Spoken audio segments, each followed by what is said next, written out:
science of turning fiction into fact. Sometimes kind of real architectural life interferes with intellectual architectural life. There is no such thing as architecture. Hello everyone, this is Vikram Prakash and you are yet once again listening to Architecture Talk, the podcast in its third year with over 170,000 unique downloads that purports to discuss and explore the frontiers of architectural thinking via fascinating conversations with a wide diversity of intellectuals, artists, architects, theater people, musicians, cinema people, physicians, physicists, computer scientists, and you name it. Summer is here, and as we slowly widen down from COVID and as it surges in other places, such as in India and in other parts of South Asia and Southeast Asia, I am hoping to inaugurate a new set of conversations. I'll tell you a little bit more about them next time. But for today, I have for you a fascinating conversation with Raoul Bunschoten, who is one of the most fascinating peoples that I've found with a amazing career trajectory, starting in New York at the Cooper Union, and moving all over Europe. And in reflecting his life and career and interests, we have a conversation that moves from John Haydock to Byzantine architecture to the cultural value of architects in the poetic narrative to the climate crisis and the various layers of things like the skin of the earth. A mind-opening conversation. I hope you enjoy it. Here it is. So, Raoul, thank you for being on Architecture Talk. It is such a pleasure to have this conversation with you.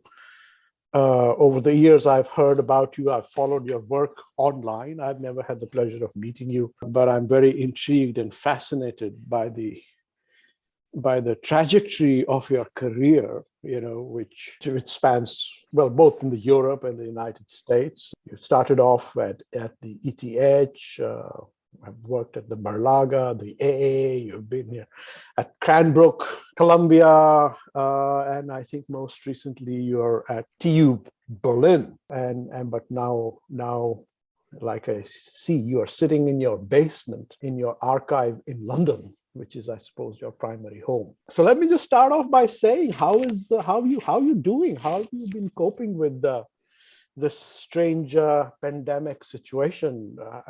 How has it impacted your thinking and life and work? Just give me your reaction to these times that we are in. Okay, I'll do that. I just wanted to add one very beloved memory to your list, which is Cooper Union in New York City. What years were you at Cooper? Which is very important because I was in the Cooper Union in 76, 77. And wow, that's the reason why I came to days, yeah. The Haydock.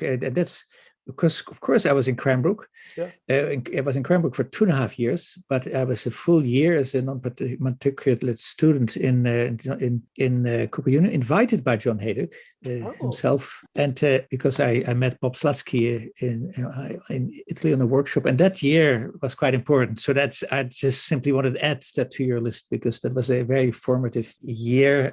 So Bob Slutsky, right? He was a friend of my teacher Franz Oswald, and when Franz Oswald organized a workshop in Lucca, in Italy, Bob Slutsky came. And Franz Oswald was at Cornell in the late 70s. Yes, exactly. Yes. And then and my teacher in the ATH was one of was Hursley, who was also part of the Austin group.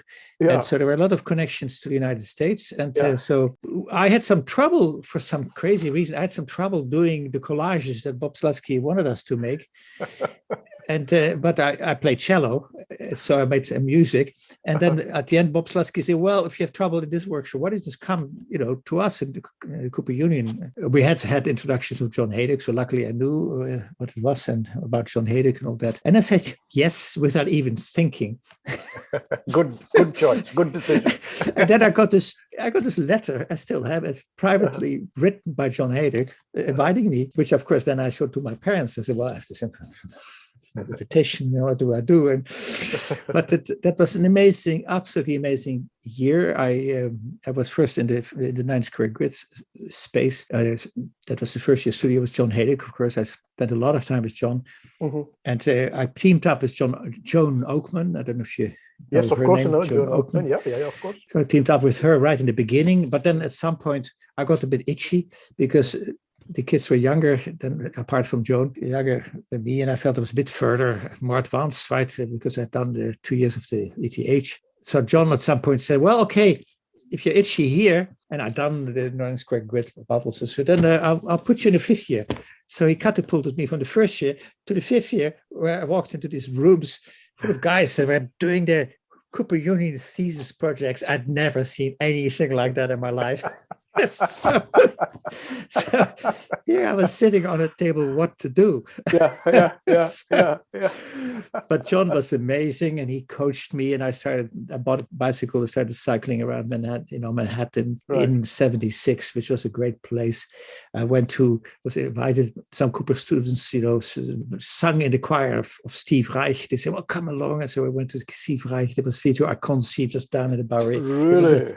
Incredible time. And so that's did you participate in the Education of an Architect, the books? No, okay, no, but of course Liz was 1 year later. She's not a classmate, but she was just 1 year up for me. We're close in age. And so but I didn't know Liz at the time. We didn't really meet up. That came later.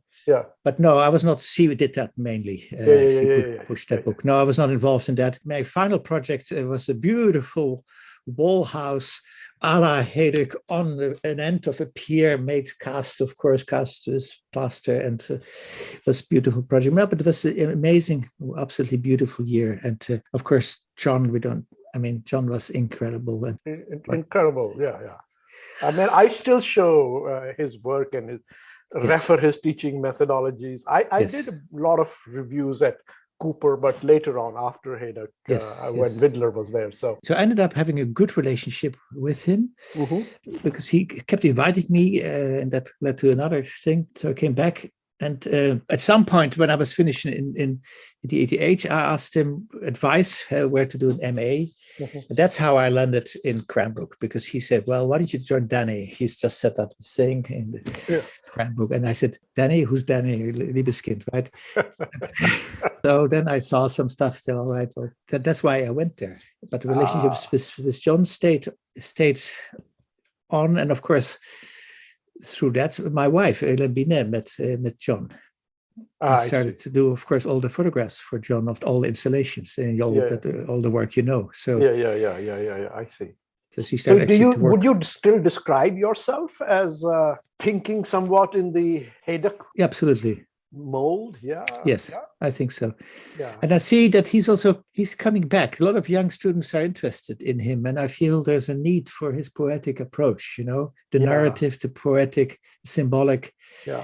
It's necessary now, and a lot of young students are finding him in themselves. Yes, I would still consider myself, even if I've moved on and do very different kinds of things, but I would still say there's a certain way of thinking that absolutely I will think him of as having had a very large influence on me. Fantastic. Well, I'm jealous of you. I wish I had had the opportunity to sit with Haydock, because secondhand, I just am so completely, I suppose the term is, in love with his worldview and the education of an architect, and just the kind of stories I've heard around him from so many people. So it wasn't always comfortable, huh? I'm sure. He could also be, when I struggled, when I really struggled in these rooms with these guys that were drawing these crazy projects, and I was totally, utterly lost. He would walk in and he said, "Oh, you haven't come back to Zurich yet?" Back to the ETH. And I said, "No, I haven't come back to Zurich yet." And then he would walk out again.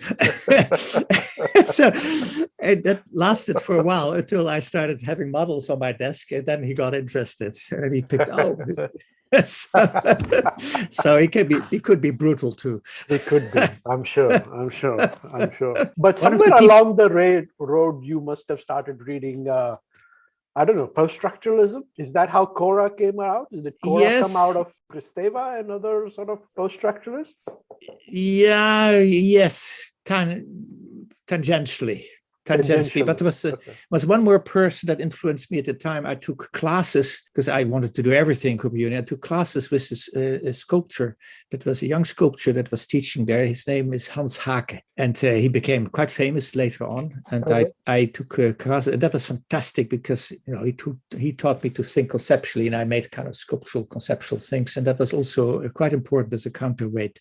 Just to mention that, because Cooper Uni is such a magical place. You have so many different things coming together. Yeah. So no, Khôra is another story. No, Khôra comes from a deeper thing. At some point, I became very interested in the history of Byzantine architecture. Oh. And because for me, Byzantine architecture somehow straddled the kind of classical period of ancient Greece, especially, and the Romans. And of course, it went from the kind of Hellenic or ancient Greece and Judaic tradition into early Christianity, and this transition fascinated me, and how architecture embodied that. And so I got quite fascinated by Neoplatonism for some reason. Very early on, I wrote an essay on that, and then I did a big trip on bicycle with a girlfriend to see most of Byzantine architecture, and that led me to understand a little bit what of the power, how architecture can embody space as a liminal thing, as a liminal body, and especially Byzantine architecture does that. So I read up on those kinds of texts. So not Kristeva, but early Christian texts or ancient Greek texts that kind of led to it. So Plato and Neoplatonism, right? And how is that embodied in architecture? That started to fascinate me, and that's where Khôra comes from, because it is a word that is, of course, it's an ancient Greek word, it's also a modern Greek word, but it's also a word that was picked up by the Neoplatonists to describe this liminal condition between the space between the living and the non-living, and you find it back in Homer, when Odysseus lands in Ithaca, he lands near the cave of the Naiads, and that's where mortals meet immortals. So you have this liminal space, and that's used as a model, as an architectural conceptual model by the Neoplatonists, that led then to the texts that led to the Byzantine architecture, which is modeling this liminal space. And Khôra is important because it somehow indicates the liminality itself, the space where you have to negotiate between one kind of universe and another universe. Of course, the words choir, choral song, and choreography all come from that. They all are ritualistic things, like dance, that mark the border. So I see. So you were exploring liminality, just reading Greeks directly. And that's what took you in that direction. That's fascinating, but particularly Byzantine architecture. And early Christian. Yeah. Not so much because of the religion, but because of the kind of the cultural transition that was created with the help of architecture. This has to do with the plan, the formation of the plan, the structure, the plan that it was, of course, it is a cosmic architecture, right? Yeah. It represents the earth as a square thing, the heavens as a spherical thing, and later interest, and it, of course, it is with the mosaics to capture the light, and so on. Fantastic. Now, how did all this become a city-making project then? This has to do with another thing. It had to do with my interest in the cosmic aspect that was represented in this and other architecture. If I place for a moment, we'll look again at the Byzantine church, which was an early love, right? But it's not the only thing I look at, of course. But the fact that you say, well, one part of the space is a square, that's a cube, right, that represents the earth, and the other one is a sphere or part of a sphere that represents the heavens. Whoa, this is amazing that you can simplify the cosmos like that, right, in order to then create the religious narrative, the choreography of possessions, the light as a Neoplatonic body.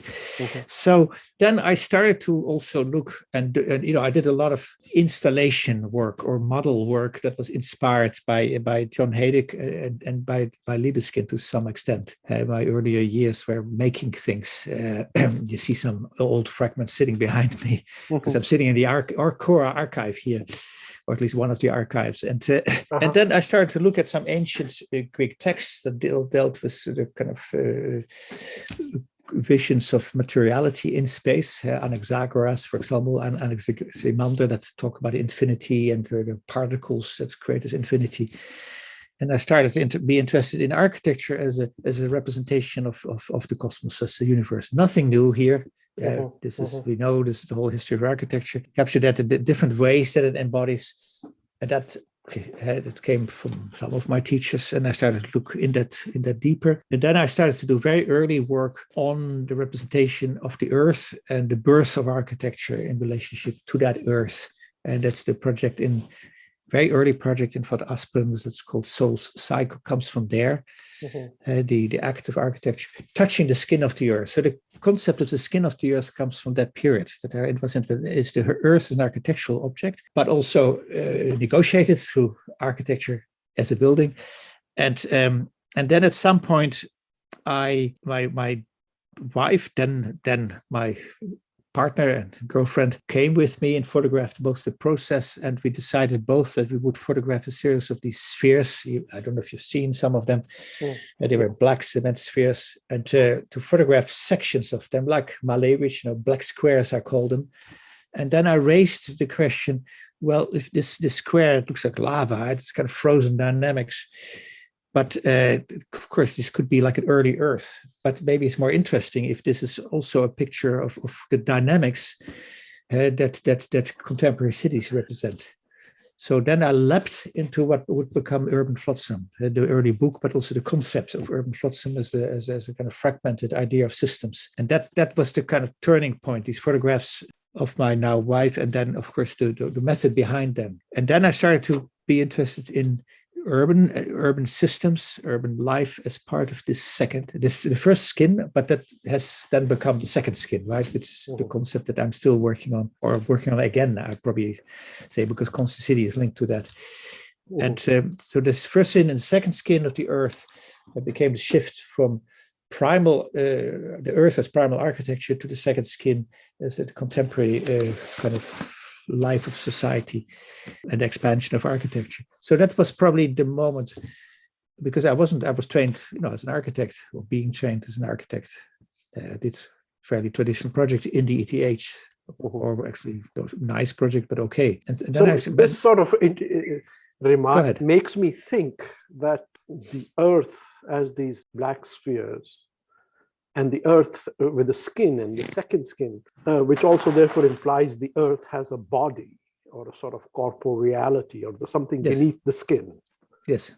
Which is sort of leads to me to the idea of the chthonic, that which is embedded into the body of the earth. Is that an idea that you have explored as well, the chthonic? Tectonic, you mean? No, chthonic.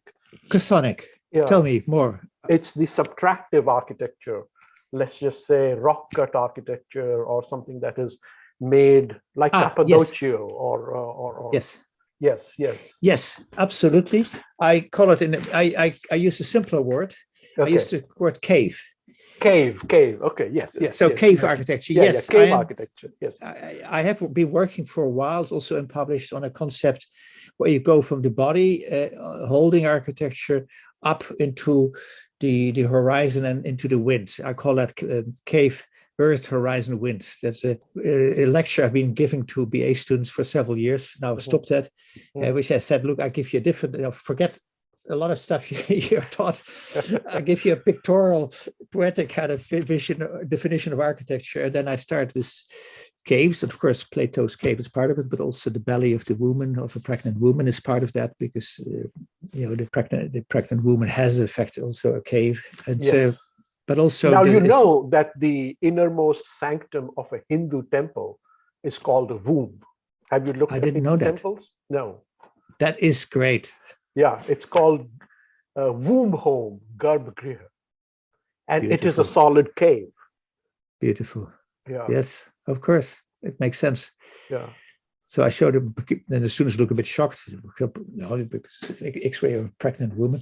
Yes. But yes, of course, because the cave is so important, and also the cave as a way that's probably as close as you can get to the body, the inner body of the earth, because you can't get any closer. You can't really go. You cannot descend the volcano. You cannot. So, and of course, then we have the cave paintings, which are important because these are some of the first works of art we know. And of course, they are incredible because they're also somehow expressions of the world around them depicted on the walls. And the walls of the cave are used as a kind of form to create motion, right? To animate, literally animate, to create the soul of what they have seen. And you're talking about Lascaux and... Lascaux, yeah. And the sort of the idea that flames like lights would be used to sort of make and experience these paintings, so they would have a kind of a motion to them. They were literally animated. They were literally animated, yes, but also the cave surface would act as a kind of animation. You see that in some photographs. Because of its movements and bulbs. Yeah, that's right. It's funny you touch on that because that's my kind of potted history of architecture. It's not actually history. It's a kind of they are all potted histories. Yes, I guess. Potted histories are more interesting than quote unquote history. Exactly. So that was my way of dealing with that substance. But otherwise, I was interested in the skin, the thinness of our home, because if you look at sections of the earth, it's so thin and so fragile. It's so thin and so fragile. I agree, yeah. And then much later, when I started getting into the climate change and then now into consciousness, that is, of course, a new body, another kind of body where the skin itself is an embodiment of potential embodiment of forms of consciousness that I'm interested in now. And that's not anymore the earth. That's something that we have somehow created for the better or worse. So do you think we came out of the womb of the earth, or did we drop from the sky? More poetic in your thinking in terms of the second skin. I mean, you're talking. I think so. I'm a lover of the text of Hesiod, right? Hesiod, where the father of the sky impregnates Mother Earth. Somehow we came out of that. The gods sprung from there, and eventually poor humans as well. So yes, I believe in that, both in the mythology as well as in some sort of evolutionary version of that. How are you translating the sublation of the square, of the cube into the dome, from the old Byzantine church into your contemporary discussions about, the first and second skin and the conscious city? Is there a sort of a correlation there?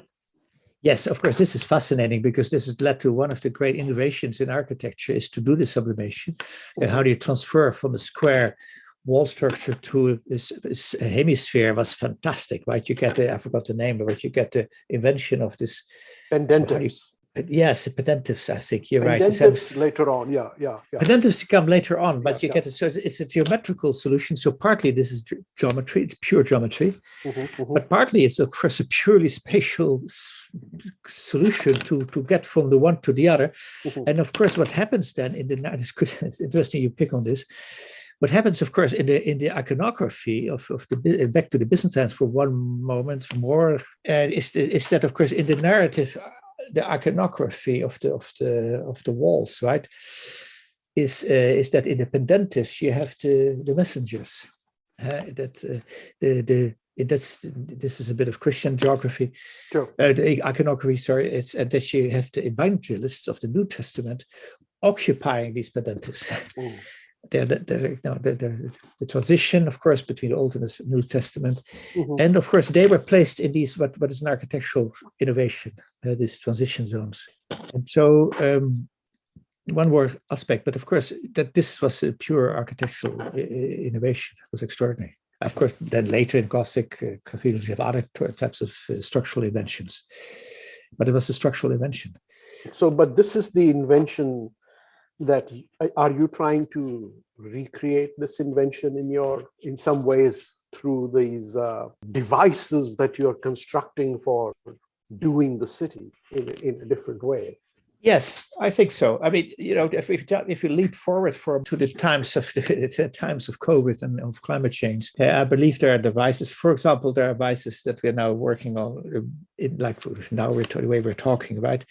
That spring out of this period of the pandemic, but that will perhaps become useful devices that we're going to need for the big thing, right? The climate crisis that is looming, powerful, and so we need these kinds of devices that help us to transition from one thing together, from pandemic to climate, to full-on climate crisis. And we are already in a climate crisis, but the full wave hasn't hit us yet, but it will. Right? These transitioning devices that can help us to survive in this world and to continue to evolve, maybe to live. And that's why we have been looking the last few years at global instruments that could be turned into devices like supply chains, right? I'm leaping forward now, but supply chains are a similar thing, right? Supply chains generate a new wave of urbanization. That's what we're working on right now. And Arcana, of course, it's written about these things as a new world order. These things are important because they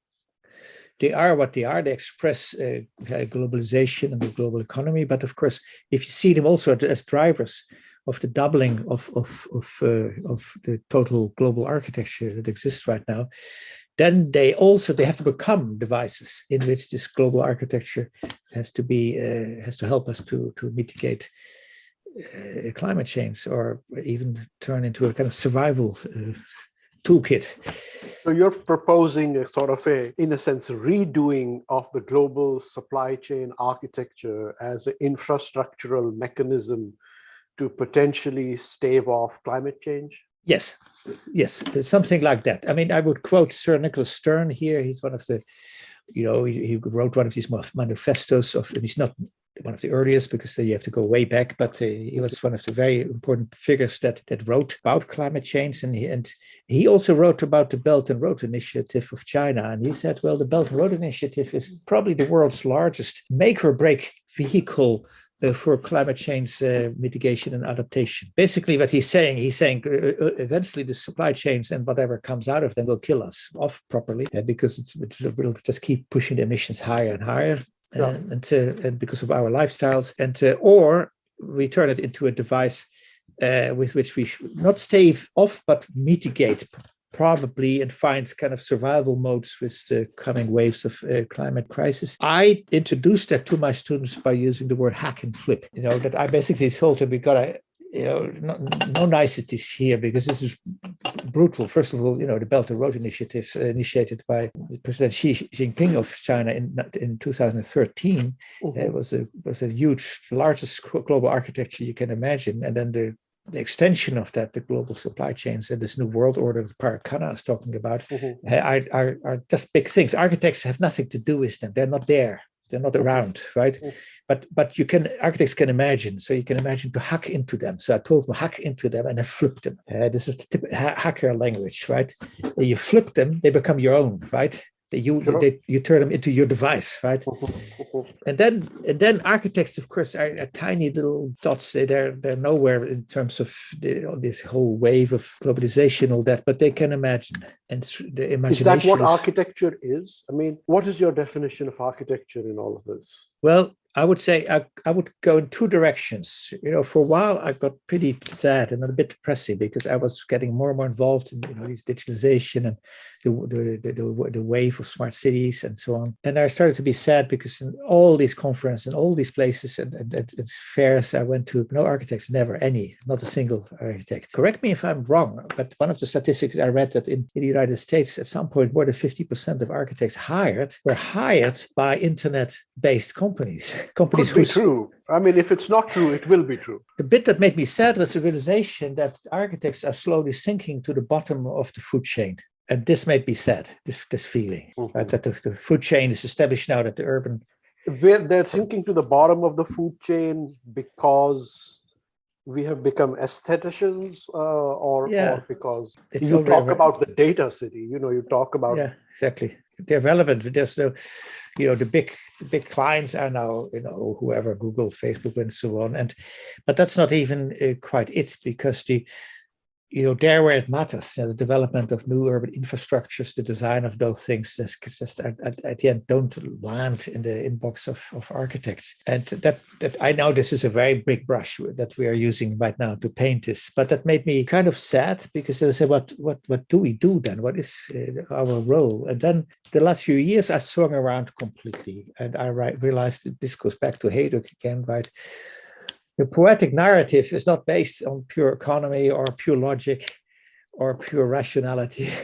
It's imagination. And I think architects, at the end, as you know, the quote, right, from Friedland, the architects are always amateurs. They're never really experts. And that's their power. As long as you love something and you're able to connect things together because you love these things, and you can imagine. Amar, right? You can imagine with them, like Palladio, right? He just combined his love of music and sheep and whatever Greek.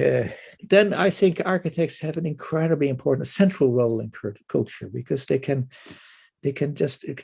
create poetic imagery that suddenly connects things that were not there before, and give it gestalt, give it some form, some embodiment. I hope, this gives me hope. This, I think, could be just an amazing role, and I did tell this to my students. I say, you're at the center. They have a kind of you're the cultural ambassadors, because there's those the developers, right? The data, those writing the algorithms, they may not know how to do it. They may not be able to connect these things, and they do other things, of course, but that's we can come to in a little bit later. So is that what it is? Is that the brain box as spaces of kind of I don't know, and democracy, new democracy, or I know you talk about it. Are these sort of sites of poetics? Is that what you're trying to produce?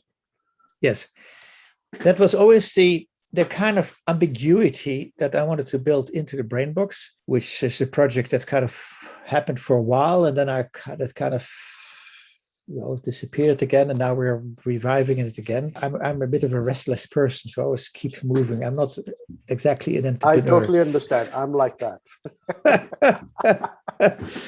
So the brain box was always meant to be, and I have to treat here cautiously, some sort of contemporary version of what I understood, or I thought I understood that the Byzantine architects were trying to do, whatever religion it is. I'm not interested in a particular religion, but I'm interested in how the architects did something within that context, right? Like you mentioned, Hindu architecture, you have similar kind of things happening. And so I always thought that there is this necessity to have a space in which a cosmic narrative takes place, and the narrative can, of course, be circular, like with the Vikings, and I think some Buddhism also has some sort of circularity in it, or it can be linear, where narratives just keeps evolving and are perhaps closer to life experience of people. And I always felt that we should bring into the smart city wave, because that's what's missing. The smart city wave is too much driven by particular technologies and gadgets and the profits that can come out of them, and efficiency, right? Optimization and efficiency. That's the driver of the smart city. And so I was in there for a while. I kind of stumbled into it. Then I came up with this idea of the brain box, where we said, but hold on, we need a cultural space where we reflect, where we see this, and where we turn this into a narrative. And you could say it's a multimedia space. There are certain arts references that we know of. And that was my dream. I've not achieved that. I've not managed to do that, not even pictorially to do that, because I got so sucked into the actual process of the smart city. Then it moved towards the notion that the smart city poses a big question. If you go into there, it's the share or control, or share and control, or control and share. Maybe that sounds better. That if you work on optimization, there's a certain control of the functions that generate optimization. For example, making systems in the city more efficient, so you can drive faster or get faster from A to B or something like that. And so at some point there is a control necessary, But if the control becomes so centralized that you're controlling all the smart systems, and now we're touching on the thing that led to me calling my institute Conscious City, that becomes so smart, right, that they need to be controlled. Who is controlling and who shares that control? And then we're back into democracy. Then we're asking the question of democracy: who shares, who delegates, and that was actually ultimately the goal of the Brown Box as a space of democracy. But in order to do that, it came very close to what for a while was called Intelligent Operations Center, right? IOC, that was a trendy word, or ultimately Control Center of Smart City, which now is being reviled by a lot of colleagues and other people that say, hold on, this is dangerous, because once you have a control space, it's you have no democracy anymore. And I say, yes, that's right, exactly. And so you need a space that captures something of the spirit of democracy. And then we kind of left it there. We didn't kind of go. It appears in several projects that have partly not been published, so that it appeared for a while. Then we linked our urban curatorial work to that, and so we started to do urban curation processes inside. It's negotiation as part of democracy. You have to negotiate, and that's part of our urban gallery process that I've been working on for almost 30 years now. The game and the gamification and the game. Yeah, my urban gallery game, right, that I've developed also for a long time. That is also about the space of imagination and space of negotiation that we now turned into a tool, negotiation tool that we brought inside, and then it kind of stopped because the technologies were not advanced enough. I was not. But let's return to the looming climate change crisis, right? Yes, please. Yeah. You're trying to set up imagination, poetic thinking as architectural modalities to counter, let's say, the other architectural modality, which is, Belt and Road Initiative or infrastructure, right? Yes. I mean, it's very intriguing to me that is that what our core contribution would be to combating climate change? Well, I think that the history of architects has been perhaps the best placed to represent the various stages of the cosmos in a building. Take a Greek temple, take a Gothic cathedral, and so on and so forth. And that architects have done that, and they were able to do that, and that helped humanity to reflect on the cosmos, to place themselves in and to create narratives. I think this has to continue. This is great. This is what we can contribute. But what is it today, right? And so what are the new temples today? What are our temples? Have you made a new temple for the 21st century? Or what would be a new temple? Sure. One of the things we are beginning to work on right now are value chains. Now, the word value chain comes from industry, right? I've stolen it back from industry because in German you don't call it value chain, you call it Wertschöpfungskette, and it means value creation chain. And I love it because it's full of metaphors. Industry doesn't understand that. They think it's just a way of, selling a cup of coffee for a lot of money, while the price of coffee and the paper cup is not that much. And I say, hold on a bit more. So that's how we got into the recent project of the Bauhütte 4.0, which is the big project I'm working on with colleagues from the Fraunhofer Research Institute in Berlin, which is to create a value chain that is wood to city, to create cities in wood in order to make cities part of the solution effectively by partly turning them into positive emissions or negative emissions vehicles by, for example, storing carbon in materiality of the city. And so we're working on that. And I coined this term. And that you're doing by using wood. Is that what it is? Yes, by using wood. But actually, what you're talking about is city growth linked to forest growth, and then we're back to cosmic kind of things. It's a form of co-evolution because you need to make cities grow, and you need an economy to help to make cities grow, and for that you need growing cities. Well, growing cities are growing worldwide, and especially in Southeast Asia and Africa and South America, and those things that goes back to the supply chains, right? The value chain of taking a bio-based material and turning that into the construction material of a city, thereby negotiating between the natural power of a forest to become a carbon sink and turning the city also into carbon sink. So help us with carbon cycles. This could be a form of contemporary cathedral. I think so, because it has a spiritual side to it. Forest still in our literature, right, in mythology, holds many spiritual aspects, but also the notion that bio-based materials, not only wood, of course, but it's one of them. We also work on a global bamboo project at the moment. It's called the Bamboo Belt Union project. But go back to wood for a moment. To negotiate with forest, saying, look, we take some of your material to help us store carbon and of course, to take the emissions down, means we also help nature, whatever, because we create an economy with which we create our afforestation. We grow more forests for future cities. To understand this, and then the whole process in between, the trucks we need to design to take these pieces, the ways of cutting them, the factories, the designers, the architects, the planners, all that led to the point where I said, this is like a bouwhut. The bouwhut comes from the Middle Ages, right?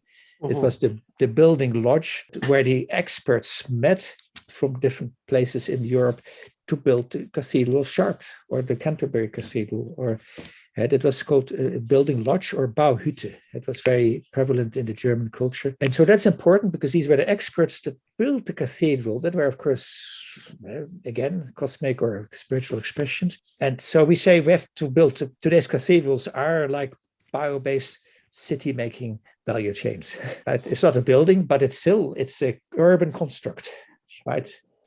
You need maps, you need plans, you need buildings, you need mobility, and so on and so forth. So yes, and it connects spirituality to it, because ultimately climate change is as much a cultural thing or a spiritual thing as a physical thing, because what are we going to do, right? We have to create, there's no solution. We have to create narratives, belief systems that tell us to go in one direction or another direction. But you're building the spiritual narrative, you're investing it in the forests and the earth. Increasingly, although I would say it's not me building that narrative. We're creating, as architects, I think have done, we're creating the vehicles through which cultural narratives are embodied or are developed further. Mm-hmm. The narrative doesn't come from us. The narrative is contemporary culture. So, plus again, I moved into this only lately and through a series of steps. But it is part now of the thinking of the second skin and the bigger architectures. And that leads us to one more point, which I'll just throw in. And maybe we're touching on something that's quite controversial at the moment, which is the aspect of geoengineering, especially in the United States. It's a big thing that's being this. So these are tools and solutions that are being developed by engineers in order to say, hey, we could fix it, right? We could, like you said, stave off climate change by, for example, taking airplanes and dropping little silver bits in the atmosphere so the sunlight is reflected. That's a typical example, right, of geoengineering. And then people say, but hold on, this is going to have all kinds of side effects like vaccines. So we're tackling this controversial topic because, like Strelka Institute in Moscow is also dealing with terraforma, right? There Harvard, there's several colleagues that are dealing with planetary thinking. And we think it's necessary to look at that, not to immediately criticize it or attack it, like Smart City, which is now also become a negative, but to use it as a question mark and say, hold on, if we connect that to the hacking and flipping of the global supply chains and the emergence of global urbanization, like that we know that in a few years' time, the total built environment will double, not just imagine. This is catastrophic, right? If you put the figures to that of cement, right? The emissions of cement. If you connect these things, perhaps it's possible to imagine that we as architects will come up with ideas of construction, design, planning in such a way through urbanization along, of course, these supply chains, because we have to think planetary. We can develop a benign form of geoengineering. And you need to go back to John Haydock, you need to have a leap of faith, right? The imagination to say that could be possible, right? even if a lot of people think it's a bad thing, yeah, sure, but It's important to think of that because we are working at a planetary scale. I mean, I'm just thinking about the fact that when the vaccine had to be distributed to, millions of people in a very precise and distributed manner, Amazon stood up and said, we can do it. Just give it to us. We will get it to everybody. of course they can. They do. So, of Incredible. course, if we extend that idea, if we put hack into the Amazon infrastructure of building DNA, a benign architecture rather than a Belt and Road architecture, then perhaps there is some possibility there. I mean, this doesn't have to become Frankensteinian, right? I mean, it could be something else. Yes, and this makes it so difficult because when I started to by accident to work with smart city things, I don't even remember how I got into that. And some of my colleagues, architecture colleagues, they were not so happy. They said, well, you're selling your soul. They didn't say that, but more or less that was the implicit kind of message. And they say, yeah, you're kind of dealing with big corporations. It's not a good thing. And this is, data, people lose their identity and so on and so on and so forth. And then at some point, I realized I've been, for many years, a kind of a fan of Goethe, right? And especially of Faust of Goethe. Okay. And Faust too, right? Is an incredible piece of work. Difficult. It's not even a play. It's actually a poem, right? And it's basically Faust becomes a developer there, right? And I mean, again, a potted history of Faust I shouldn't do, but effectively the pact mit dem Teufel, right? The pact with the devil comes from there. I mean, the motive is of course medieval. It's older, and but he turned it into this incredible story. And I started arguing that at some point humanity is also about making pacts with the devil. The devil being, of course, itself probably a human, human imagination, right? Right. Human imagination is both the devil and the angel. Exactly. Corbusier wrote about that, in his last thing. Did he? He said that when it comes down to it, life is the battle of the devil and the angel in the human soul. I mean, he described his own life as constantly battling the devil and the angel in his own head. That's amazing. But just a side note. But anyway, go on. No, sure. But also Heidegger, of course, had dealt with angels and the devil, but also, of course, I don't know about so much about Hindu religion, but of course, all religions have various forms of evil and good, and then you have to negotiate, right? And the pact is part of that. And that's part of this global supply chain architecture that I'm talking about, and the need to hack and flip it and to create, because then you can talk about structures where you can say, well, let's build cities that are based on some sections of these global supply chains. And we've had now negotiations with the government in Indonesia, the government in Kenya, to set up regional or nationwide supply chains of bamboo, to solve the issue of the shortage of low-cost housing and sustainable low-cost housing. And so we're talking now about developing value chains across countries in Southeast Asia and in Africa. Difficult, slow, but interesting. And they are very keen, bit by bit. And these structures are a way of design also. They are designs, but you have to work sometimes with big companies, and you have to deal with the internet economy, because you have to kind of create some sort of digital continuity along these lines. And at the same time, we're tackling in some of the projects where I was trying to send you over the weekend, right? We've done 2 years of work on the supply chain urbanism. And some projects, for example, tackled the substitutioning of palm oil production in Indonesia that's destroying the rainforest for initial bamboo culture, which is still a monoculture, but is a step on the way, first of all, of creating a kind of bio-based construction material economy, and then eventually a step towards the reconstitution of sort of reforestation. That's at least I see as a mission that we are on. And then you have to look at, you have to both talk to the local farmers. We're starting a similar project in Kochi in the south of India. Oh, in Cochin or in Kochi? Kochi. Yeah, okay. Kochi in the south. In Kochi, You've been to Gujarat, India? right? Oh, yes, of course. But I've Yeah. not been to Kochi yet, but we have a partner there, an ex-CTU alumni. So there's plenty of bamboo in the south too. So we're also holding talks there, but at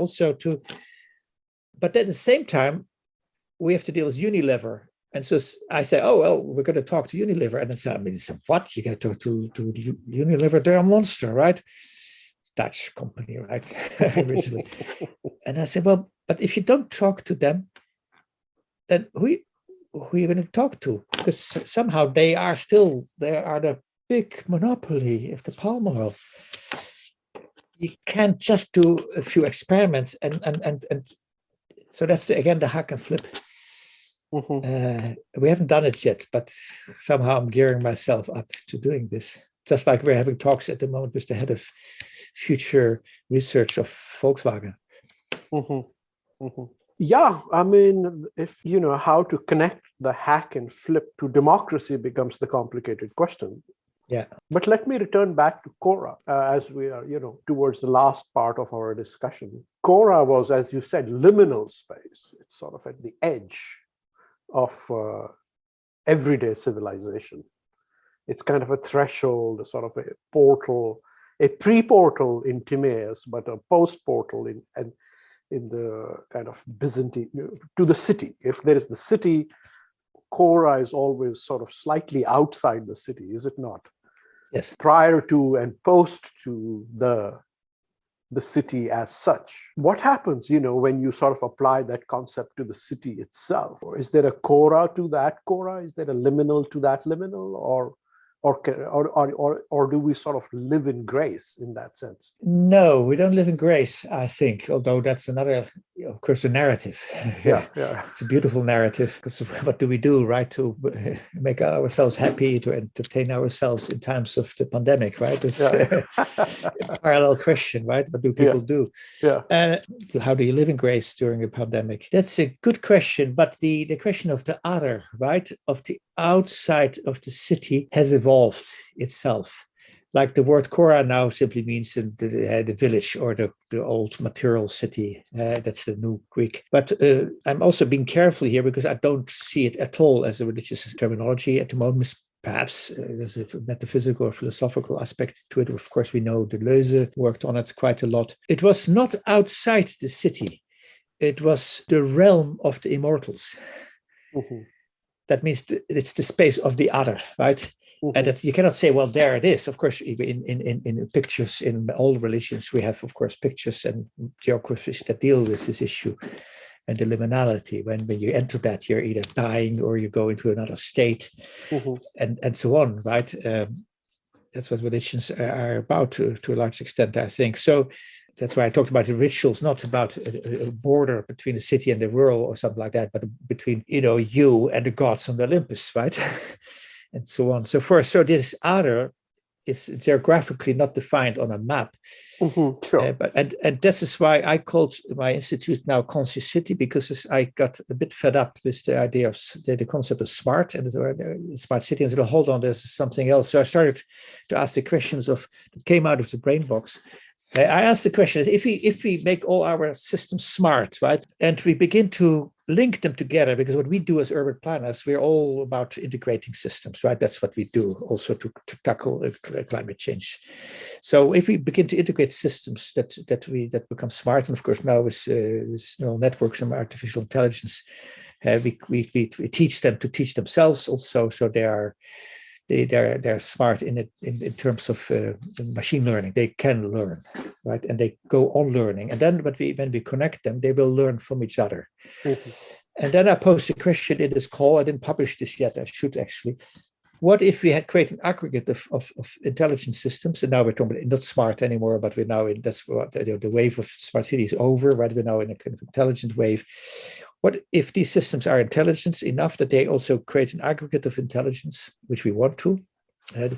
So we begin to create a moment where there's intelligence in all the systems and they connect to each other, and there's an aspect of self-learning. Now, then for a moment, take the questions of the other, right? The Khôra question, park it for a moment, and I'll head the other, where is it, right? And then I'll ask you a question. I say, well, if, for example, Berlin wants to be carbon neutral in 2050, right? How do you do that? That's a bit what I have to do. I teach and I research. So how do you do that? What are the tick? What are the things you have to tick off to do it? The first answer is, well, many things, and some not nice. You're not going to like them, right? I mean, we could go into United States politics right now and things that are being, for which you need $2 trillion. And, infrastructure. Infrastructure. And the next one, right? Climate change adaptation, and the even bigger one. Yeah. And so what do you have to do? And then what if you not only try to solve this ourselves, but we ask our new partner, which is the aggregate of intelligent systems, which is the city as we know it now, right? The operational city. We ask them that question too. We say, well, can you help us to reach the climate goals of Berlin? That in 2050 we're going to be climate energy neutral, carbon neutral, right? And we ask that this aggregate of systems, and because they're intelligent, that they have neural systems and all that work with themselves, we say, okay, you go ahead and do it for us and help us to find solutions. We are getting into very difficult territory, and I don't want too much to say it, but you probably know the trolley syndrome, right? Because this question is already being asked now to the companies that make these self-driving cars, right? You know the trolley syndrome, right? No, I don't. Tell us. Oh, well, or it's formulated in another way. If a self-driving car is at the head of a big traffic flow, approaches a traffic signal, the signal is green, right? There's a family with a little boy of 6 standing on the pavement, and the little boy suddenly decides to run across the street. And what does the self-driving car do? I hope I present this correctly, right? What does it do? Does it save the life of this boy of 6? But by doing that, endanger the lives of its inhabitants and all the cars behind, because there will be a whole pile up and there will be lives lost and so on and so forth. Yeah. This is a dilemma that we face as humans every day, right? Hopefully not too much in terms of life and death questions, but still we do face it. This is a typical problem for people that deal with this. I've raised that to another level. I say, what if we ask cities the same questions? The answer is not going to be nice. It's going to be hard. And the answer is not about solutions. The answer is ultimately about priorities. We have to set priorities. And I don't like to go further here. But they may be tough for us, bad for us even, but it's about then we're entering culture. And so we're entering another realm where we have to say, okay, who we are, what are we going to believe in? And that will provide answers. And that's why I say that's a form of other, which I call consciousness, which of conscious city, right? Which is a simplistic term, but it can help us to look at these questions. Yes. But what that raises, right? So now moving towards the last question, is the discussion about artificial intelligence. Yes, sure. Right. I mean, most commentators seem to be worried about that. Yeah. Because if that is what it is, these are these very smart algorithms which are talking to each other. And if we sort of embed them, let's say, into the smart car, connected to the smart city, connected to the smart grid, connected to the intelligent, then it starts becoming a conscious system. But it is not going to be a conscious system that's going to talk to you and me. Sure. It'll be its own system. Yeah. You were describing, conscious cities as kind of a prioritization system, as a kind of emerging horizon. And I'm reading into that this is kind of a thing that's emerging and is going to be emerging.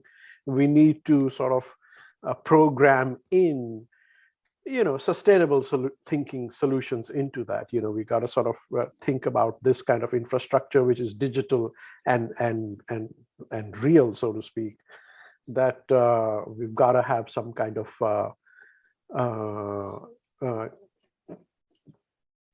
planet-saving accountability built into that.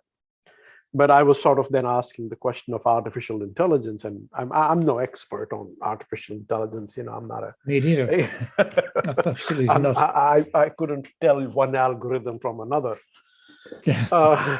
I can't at all. But the general discourse is that artificial intelligence is something to be very worried about, because these complex systems really are going to be talking to each other and not really to you and me. So that interface between, it may become that interface between the square and the dome of the Byzantine cathedral or church may be the interface between us and these algorithms. And these algorithms, instead of being a sort of a supra-consciousness, may become these sort of Olympus figures. This is what they say. What are your thoughts on that? Yes, we are really in uncharted territory here. And the years that I spent in the kind of smart city context taught me also quite a lot of things, which on the one hand made me fascinated with the technological change and the speed of change that's so extraordinary, and how quickly we are getting used to it. And second of all, the relationship between the emergence of different forms of intelligence at an extraordinary speed, right? We can't even imagine what we will live in 10 years' time. If you see already now young kids from 5 or 3 onward being digital natives, right? They're born. This is nothing new about it, and so the speed of which it means that we cannot imagine what will come to us. Yes, I'm of course, on the one hand, I'm extremely concerned because I've seen speed of change happening. I think it's even faster. I think a lot of people are worried. And one part of me says, you should be much more worried. It's much worse than what you think. Because like that thing that in 10 years' time, 12 years ago, we didn't have smartphones, right? Same with cities, right? If you catapult that forward a little bit slower, 10, 20 years, we won't even know how operative systems will act and how we live with it. So that's one thing. On the other hand, the speed of the how do you say that, the accumulated increase of for example, the rise of emissions is also much worse than we think. Mm-hmm. And you can hear scientists, say the same. Of course, I read the IPCC reports and whoever else, right? I read these things and they say it's worse than you think. We can't even imagine what is going to hit us, right? I mean, we're now beginning to look at models of part of the second skin, right? Sea rise.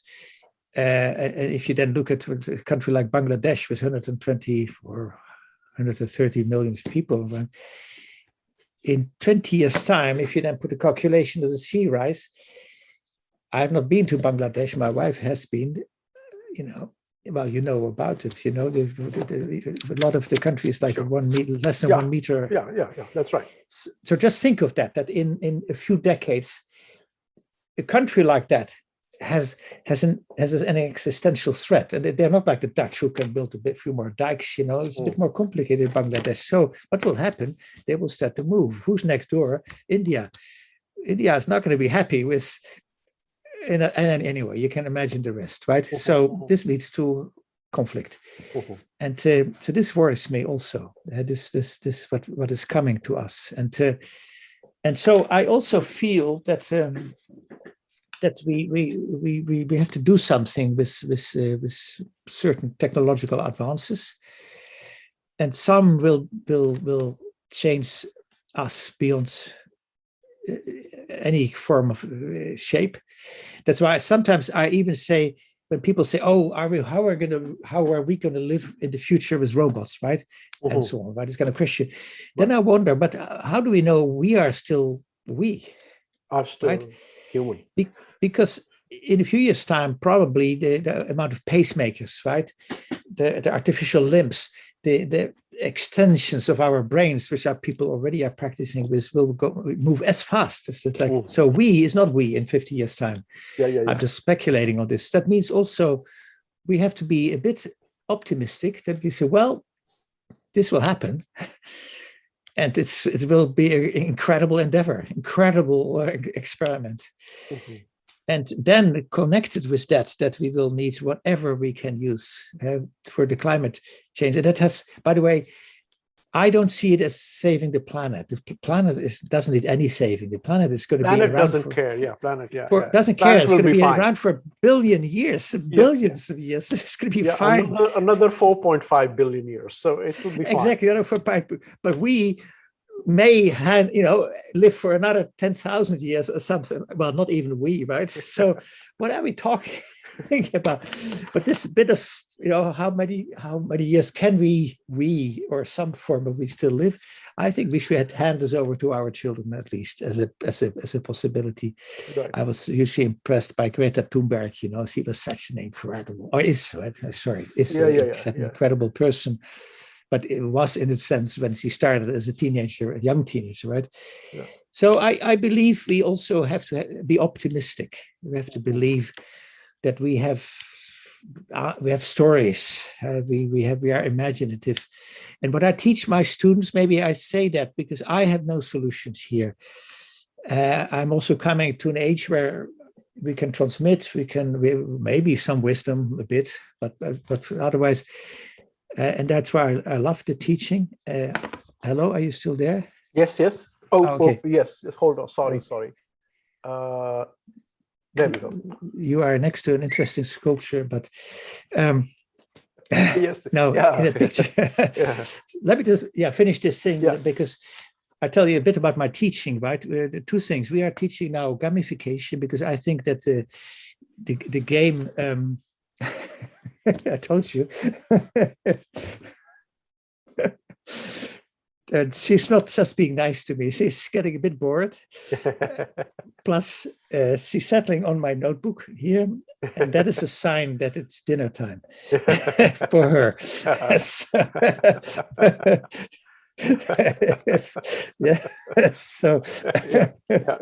Okay. But two things, two things. I just packed them in a few sentences. Right. One is we're working a lot at the moment. Of course, we teach our students also machine learning because we think whatever tool comes along for architects, take it, use it.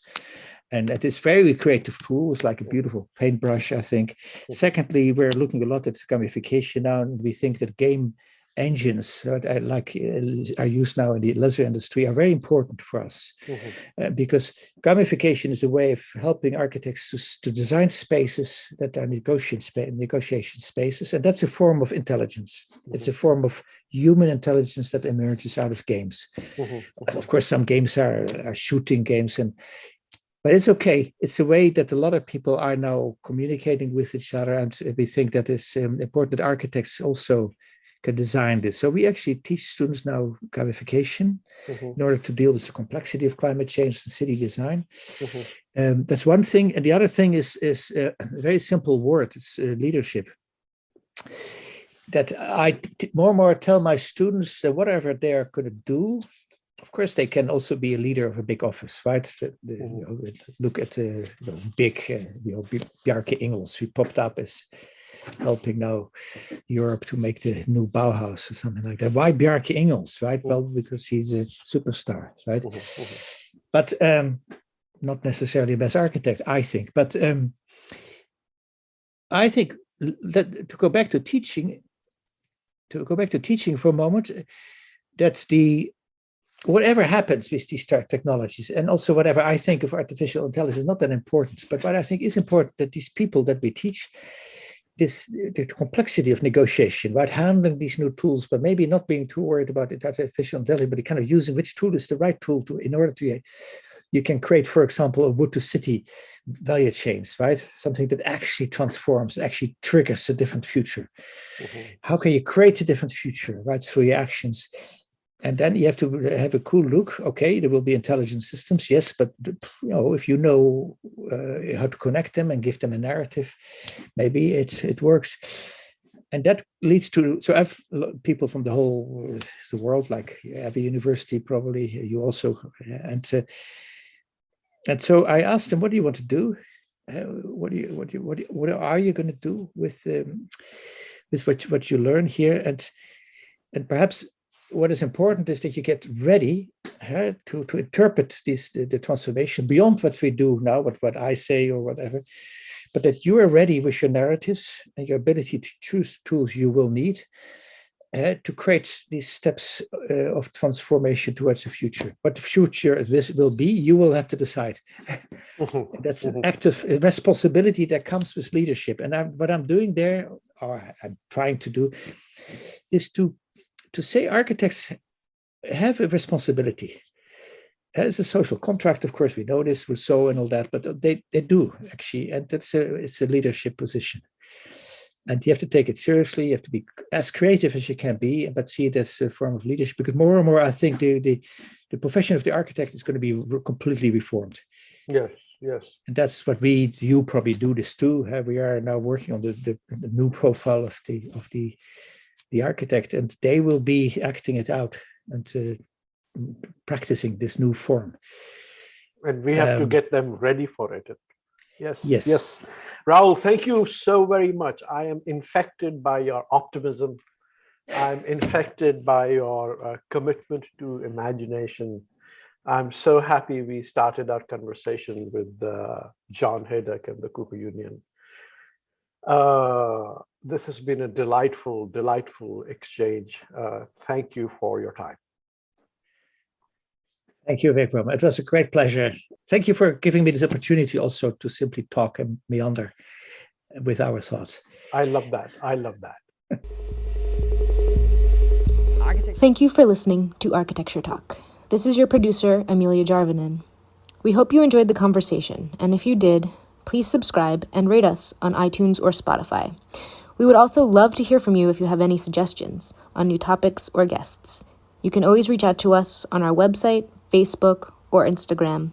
Thanks again, and until next time, this is Architecture Talk.